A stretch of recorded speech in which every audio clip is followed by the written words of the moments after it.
Assalamualaikum warahmatullahi wabarakatuh. Untuk video pembelajaran kali ini kita akan membahas tentang substansi hereditas atau materi genetik.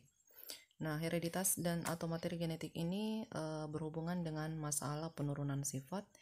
Jadi yang akan kita bahas di sini adalah bahan-bahan apa saja yang berpengaruh pada proses penurunan sifat pada makhluk hidup dari generasi ke generasi. Nah, di sini ada beberapa bagian penting yang akan dibahas berhubungan dengan substansi hereditas ya. Yang pertama ada kromosom, kemudian ada gen, DNA, RNA, dan sintesis protein. Nah, untuk video pembelajaran kali ini saya fokus untuk kromosom saja ya. Jadi untuk gen, DNA, RNA, dan sintesis protein ini saya akan bahas di video pembelajaran berikutnya. Oke, saya mulai dengan kromosom. Nah, kromosom ini pertama kali diperkenalkan oleh Waldeyer itu pada tahun 1888. Nah, kromosom ini merupakan struktur yang ada di dalam inti sel. Ini ya, jadi ini adalah sel. Kemudian kromosom ini terdapat di dalam inti. Ini namanya inti sel ya. Jadi inti sel di dalam kromosom inti sel disinilah kita temukan adanya kromosom. Nah, kalau misalnya kita perhatikan gambar sel umumnya ya, apabila tidak terjadi pembelahan sel, maka kromosom yang terdapat di dalam sel itu dia hanya berupa benang-benang halus panjang yang tipis ya. Tapi kalau misalnya menjelang pembelahan sel itu dia akan berbentuk seperti ini. Jadi ini bentuk kromosom menjelang pembelahan sel. Dia akan memendek dan menebal. Jadi pada saat dia tipis itu kita sebut dia sebagai kromatin. Kalau dia memendek dan menebal seperti ini maka kita sebut dia sebagai kromosom. Nah, itu perbedaannya ya. Oke. Nah, di sini fungsi dari kromosom itu adalah yang pertama mengontrol sifat biologis dan genetik sel dalam suatu spesies. Nah, kenapa dia disebut mengontrol sifat genetik? Jadi genetik ini berhubungan dengan pewarisan sifat karena di dalam kromosom itu kita temukan adanya DNA. Jadi kromosom ini memiliki DNA yang mana kita ketahui DNA ini merupakan warisan dari generasi ke generasi. Jadi DNA inilah yang membawa sifat menurun dari satu generasi ke generasi berikutnya. Makanya di sini dikatakan salah satu fungsi dari kromosom itu adalah untuk mengontrol sifat biologis dan genetik karena di dalam kromosom terdapat DNA. Itu ya, jadi kenapa kromosom sangat berhubungan dengan proses pewarisan sifat. Nah, untuk jumlah kromosom organisme ini bervariasi. Jadi bisa diperhatikan di sini di tabel ada manusia dan golongan hewan yang lain. Kemudian ada beberapa tumbuhan di sini semua mempunyai jumlah kromosom yang berbeda. Manusia misalnya dia mempunyai 46. Jadi 46 ini akan dipertahankan jumlahnya ya dari satu generasi ke generasi berikutnya itu jumlahnya tetap 46, tidak akan berubah. Walaupun kadang ada manusia yang mengalami kelainan bisa menyebabkan kromosomnya bertambah jadi dia 46 atau lebih dari 46 ya, 47 atau kurang dari 46 misalnya 45. Jadi artinya dia mengalami kelainan tertentu. Tapi normalnya itu manusia cuma mempunyai 46 kromosom. Nah, kemudian ada hewan lainnya. Jadi ada yang ini banyak ya 100 untuk ikan mas. Jadi jumlahnya 100, nyamuk itu 6, lalat buah itu 8. Jadi semua makhluk hidup mempunyai jumlah kromosom yang berbeda. Kemudian simpanse dan kera ini sama. Kemudian selanjutnya ukuran dan bentuk kromosom. Nah, di sini kalau kita bandingkan ukuran dan bentuk kromosom pada hewan itu lebih kecil dibandingkan pada tumbuhan.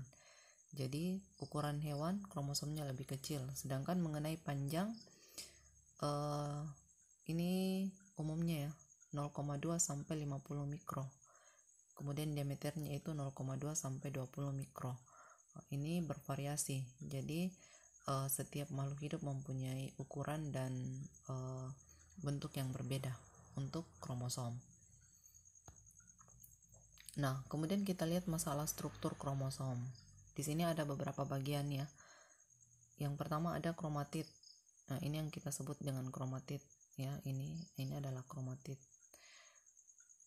Jadi di sini dia mempunyai sister chromatids. Ini artinya kromatid bersaudara. Jadi dia punya 2 kromatid. Kemudian sentromer. Sentromer ini yang ada di tengah, yang ini yang namanya sentromer. Jadi biasanya dia membagi kromosom menjadi 2 bagian. Kadang di mikroskop itu dia hanya terlihat seperti lekukan. Kemudian lengan pendek. Jadi kenapa dia disebut lengan pendek? Karena ukuran lengannya lebih pendek dibandingkan lengan yang panjang. Ini lengan panjang karena dia ukurannya lebih panjang ya. Jadi penamaan pendek dan panjang itu dari segi ukurannya. Nah, kemudian di sini di bagian lengan inilah kita temukan adanya kita temukan adanya DNA. Jadi di bagian inilah kita temukan adanya DNA. Ini yang di dalam warna putih ya. Di sinilah DNA ini. DNA inilah yang berperan pada proses penurunan sifat pada makhluk hidup. Nah, kemudian di sini juga kita temukan ada telomer. Telomer ini biasanya ada pada kromosom makhluk hidup eukariot. Jadi yang mempunyai tipe sel eukariot itu dia mempunyai telomer pada ujung kromosomnya. Nah, salah satu fungsi dari telomer ini adalah untuk mempertahankan kestabilan kromosom pada saat terjadi proses pembelahan sel. Jadi telomer ini akan menjamin supaya replikasi DNA berlangsung dengan sempurna. Jadi kadangkala kalau misalnya suatu sel atau suatu kromosom itu telomernya rusak, maka bisa menyebabkan kematian pada sel tersebut. Oke, saya lanjut ya. Sekarang ada pembagian kromosom berdasarkan letak sentromer. Jadi ini tadi sentromer ya. Ini tadi sentromer. Nah, untuk telosentrik itu sentromernya di ujung. Sentromer di ujung ini menyebabkan dia terlihat seperti cuma mempunyai satu lengan. Kemudian ada akrosentrik. Akrosentrik ini sentromernya dekat dengan ujung. Jadi dia membagi kromosom menjadi tidak sama panjang. Kemudian metasentrik ini sentromernya pas di tengah. Jadi dia membagi kromosom menjadi 2 lengan yang sama panjang. Kemudian yang ketiga itu adalah submetasentrik. Nah, dia ini sentromernya lebih dekat ke tengah dibandingkan ke ujung. Jadi itu perbedaannya dengan akrosentrik. Yang ini lebih dekat ke ujung, kalau yang ini lebih dekat ke tengah.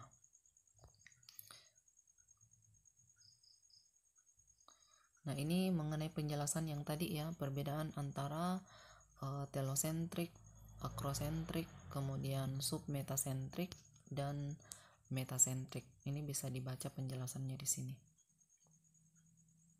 Oke, saya masuk ke tipe kromosom. Nah, di sini untuk tipe kromosom ini ada 2.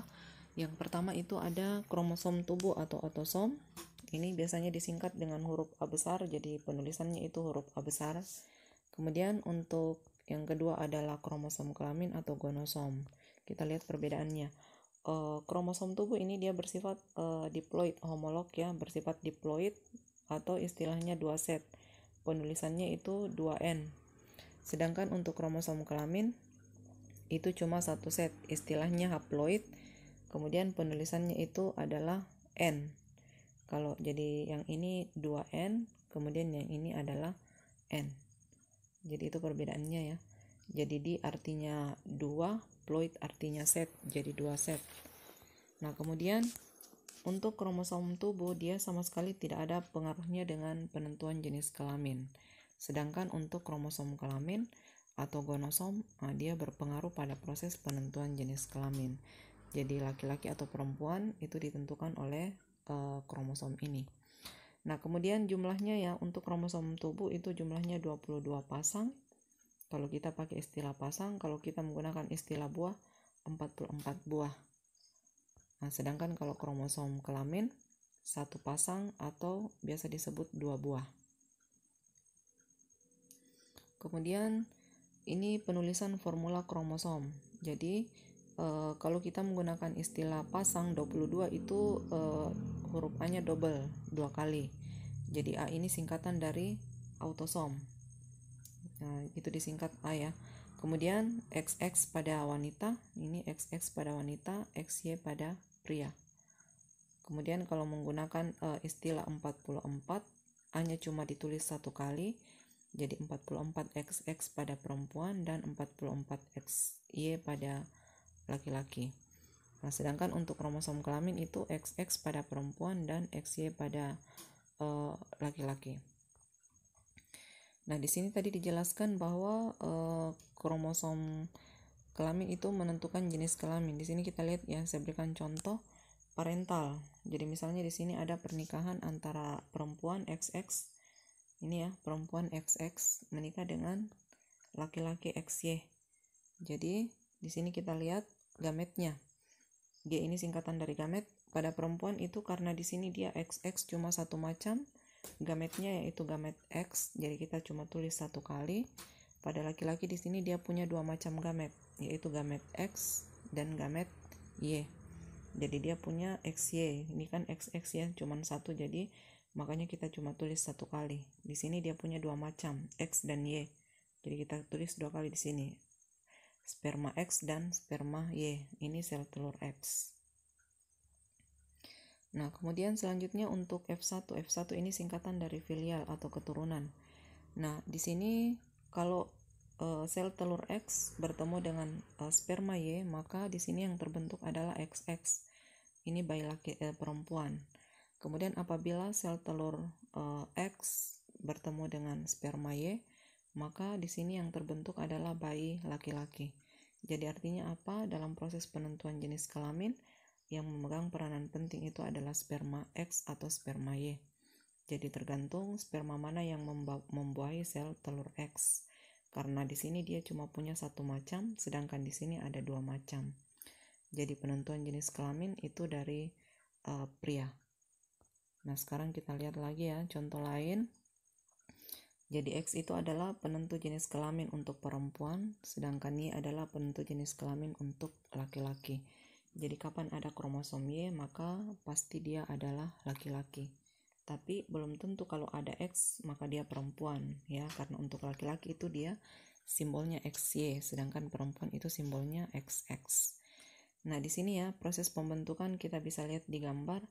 Ini ada sperma 22 tambah X, jadi ini artinya sperma X membuahi sel telur X.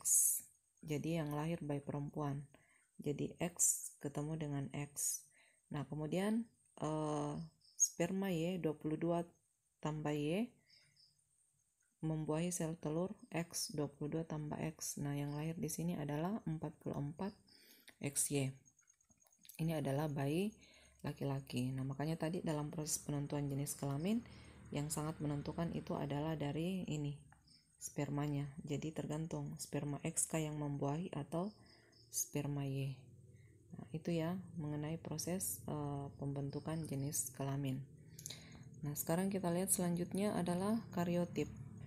Nah, ini kariotip, ini dari dua kata, karyon dan tipos. Karyon artinya inti, sedangkan tipos artinya bentuk. Jadi kariotip ini artinya susunan kromosom yang berurutan berdasarkan panjangnya dan bentuknya. Nah, di sini mungkin ada yang bertanya, kenapa sih harus menyusun kariotip? Itu gunanya untuk apa? Nah, kadangkala ada bayi yang baru lahir yang kita temukan dia mempunyai kelainan, atau misalnya ada seseorang yang mempunyai kelainan yang kita tidak tahu dia bermasalah di bagian mana, maka itu bisa kita periksa kromosomnya dengan cara menyusun kromosom. Jadi dengan menyusun kromosom ini kita bisa lihat apakah dia normal atau tidak. Jadi caranya di sini dia akan difoto ya, difoto atau dipotret pada fase metafase. Di mana pada fase ini itu kromosom berjejer dengan rapi.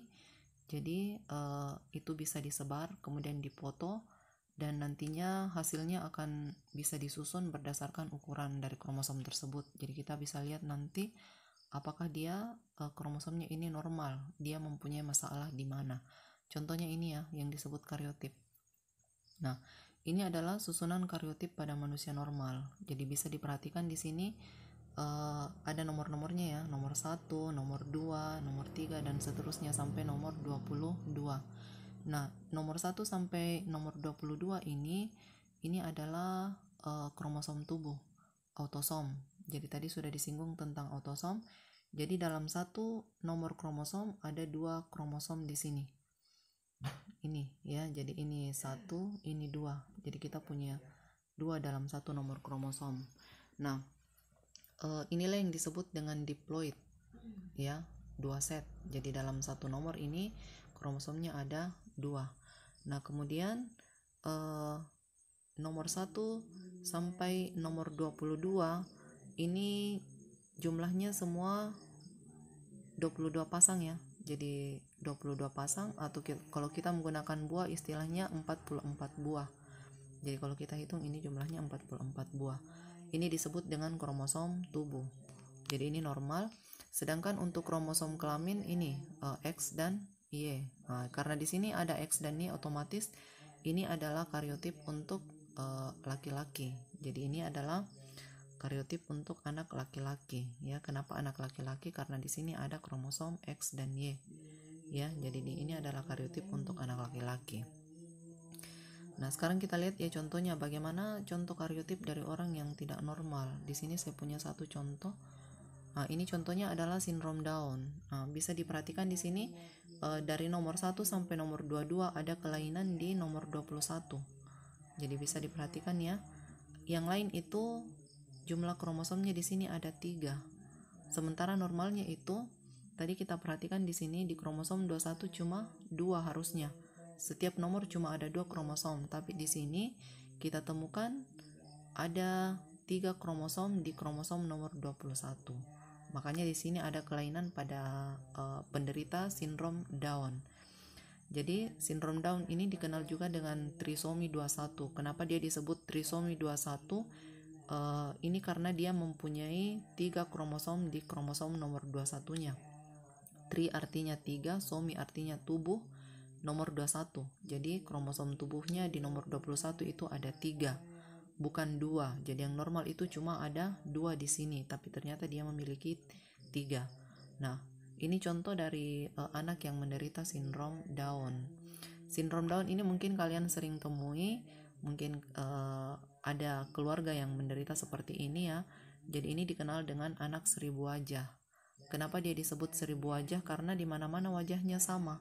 Jadi mau orang Sulawesi Selatan, mau orang Jakarta, mau orang Kalimantan, ini semuanya wajahnya seperti ini, mirip kayak bersaudara. Ya, makanya dikatakan 1000 wajah karena di mana-mana wajahnya sama. Nah, bisa juga diperhatikan di sini ya, dia sama sekali tidak ada kelainan di XY. Artinya apa? Kalau misalnya kromosom kelaminnya normal, penderitanya bisa laki-laki dan bisa perempuan. Tapi kalau misalnya di sini yang bermasalah ini adalah kromosom di sininya, misalnya X-nya 1 bertambah XXY atau Y-nya tidak ada, maka otomatis dia akan mempengaruhi pada proses pembentukan jenis kelamin. Jadi dia bisa tidak normal pada jenis kelaminnya. Nah, jadi ini artinya untuk sindrom Down ya, jumlahnya bukan lagi 46 tetapi 47. Jadi jumlah kromosom untuk penderita sindrom Down itu 47. Jadi untuk sel tubuhnya dia tidak mempunyai 44 buah, tapi dia punya 45 karena ada 3 di kromosom nomor 21. Padahal kan normalnya cuma ada 2 saja. Ya, itu ya untuk kariotip. Jadi kariotip ini sangat penting disusun ya apabila kita temukan ada kelainan. Nah, ini nanti akan ada pembahasan tersendirinya mengenai ini, jadi saya tidak bahas panjang lebar. Ya, oke, saya kira cuma itu ya untuk masalah kromosom. Semoga penjelasannya bisa dipahami, semoga bermanfaat.